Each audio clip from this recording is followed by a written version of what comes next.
Hello everyone and welcome to everyday geography. यहाँ आपको हर वीडियो मिलेगी सिंपल और clear explanation real life examples के साथ जो आपकी डेली लाइफ से कनेक्टेड होती हैं। तो चलिए शुरू करते हैं आज का ज्योग्राफिकल जर्नी। आज हम एक बहुत ही इंटरेस्टिंग टॉपिक के बारे में बात करने वाले हैं जिसका नाम है lithosphere and internal structure of the अर्थ, लेकिन एक यूनिक एंगल से सिस्मिक एविडेंस की बेसिस पर। साथ ही हम समझेंगे लिथोस्फीयर क्या होता है, कैसे फॉर्म होता है और इसका रिलेशन अर्थक्वेक्स, वोल्केनोस और प्लेट टेक्टोनिक से क्या है। So in this slide we will discuss about why we study earth's interior. सबसे पहला क्वेश्चन होता है अर्थ के इंटरनल लेयर्स को पढ़ने की नीड क्यों होती है। रीज़न सिंपल है, क्योंकि अर्थ के अंदर होने वाली एक्टिविटीज़ जैसे अर्थक्वेक्स, वोल्केनिक इरप्शंस और प्लेट मूवमेंट डायरेक्टली इन्फ्लुएंस करते हैं हमारी ह्यूमन लाइफ, एनवायरनमेंट और लैंडफॉर्म्स को। So understanding earth's interior helps us in disaster protection, natural resource management and understanding earth's revolution. Let's move forward. Now we will talk about sources of information. हम अर्थ के surface को तो देख सकते हैं, लेकिन अंदर के लेयर्स को डायरेक्टली देखना मुश्किल है। तो फिर हमें कैसे पता चला कि अंदर क्रस्ट है, मैंटल है और कोर भी? इसका जवाब है डायरेक्ट और इनडायरेक्ट सोर्सेस। डायरेक्ट सोर्सेस हैं mining, rock samples and deep drilling projects जैसे Kola super deep borehole Russia, जो अप्रॉक्स 12 किलोमीटर डीप गया था। लेकिन सबसे रिलायबल मेथड है seismic evidence. And the second source of information is indirect sources. It is the most important. Seismic waves from earthquakes also includes gravity data, magnetic surveys and meteoritic composition. अब हम देखते हैं कि हमें अर्थ के अंदर के स्ट्रक्चर के बारे में इंफॉर्मेशन कैसे मिलती है। ये जो फ्लो चार्ट है वो दो मेन सोर्सेस बताता है, artificial sources and natural sources. Artificial यानी मैन मेड सोर्सेस, जिनके ज़रिए हमें डायरेक्टली अर्थ के अंदर के चेंजेस का पता चलता है। डेंसिटी, जैसे जैसे हम अर्थ के अंदर जाते हैं डेंसिटी बढ़ती है, इससे पता चलता है कि अंदर ज़्यादा हैवी मटेरियल्स हैं। सेकेंड इज प्रेशर, डेप्थ के साथ साथ प्रेशर भी बढ़ता है जो हमें बताता है कि अंदर के लेयर्स काफ़ी कंप्रेस्ड हैं। टेम्परेचर जैसे जैसे अंदर जाते हैं टेम्परेचर भी इंक्रीज़ होता है, ये भी एक क्लू है about inner earth.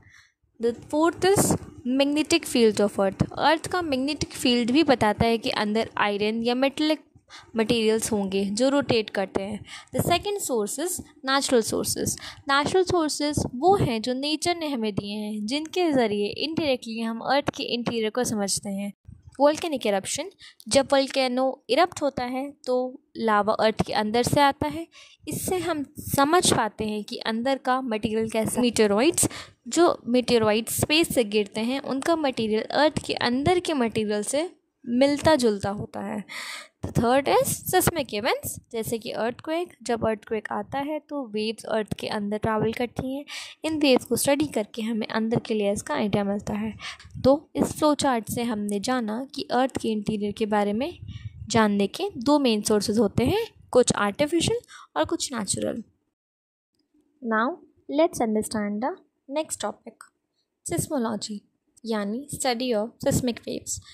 The study of seismic waves is the main indirect source to study Earth's interior.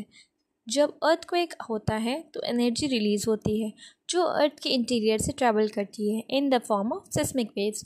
उन वेव्स के ट्रैवल पाथ, स्पीड और रिफ्रैक्शन से साइंटिस्ट को अर्थ के अंदर के मटेरियल और स्ट्रक्चर के बारे में क्लूज़ मिलते हैं। So after knowing what is seismology, the next topic is types of seismic waves. Seismic waves mainly दो टाइप्स की होती हैं, primary waves P waves, secondary waves और S waves. Primary waves fastest होती हैं, ये कंप्रेशनल होती हैं और सॉलिड, लिक्विड और गैस तीनों में ट्रैवल करती हैं। सेकेंडरी वेव्स एस वेव्स, इनका स्पीड कम होता है, ये ओनली सॉलिड्स में ट्रैवल करते हैं और इनका मूवमेंट ट्रांसफर्स होता है परपेंडिकुलर टू वेव डायरेक्शन। एक थर्ड टाइप की वेव भी होती है, सरफेस वेव्स। सरफेस वेव्स जो सिर्फ अर्थ के सरफेस पे मूव करती हैं और ये मैक्सिमम डिस्ट्रक्शन कॉज करती हैं मेनली ड्यूरिंग अर्थक्वेक्स। चलिए अब जानते हैं lithosphere. Lithosphere which is the outer most layer. Lithosphere is the rigid outer shell of the earth. ये कंपोज्ड होती हैं of crust and uppermost part of the mantle. इसका एवरेज थिकनेस अराउंड 100 किलोमीटर्स होता है। Lithosphere is broken into tectonic plates जैसे Indo Australian plate, Eurasian plate, Pacific plate etcetera. इन plates के movement की वजह से ही होती है earthquakes, volcanic activity and mountain formation. For example, Indian plate जब यूरेशियन प्लेट से कोलाइडेड तब हिमालयस का अपलिफ्ट हुआ। Let's now look at Earth's internal structure. Seismic evidence के बेस पर अर्थ को मेनली 3 मेजर लेयर्स में डिवाइड किया गया है। The first layer is crust, is earth's outer most layer जो कि पतली होती है और सॉलिड होती है। The second layer is mantle, intermediate layer and it is in semi solid और डायनेमिक भी होती है। The third layer is core. Core is the deepest layer and it consist of outer core and inner core. Outer core is in liquid form and inner core is in solid form.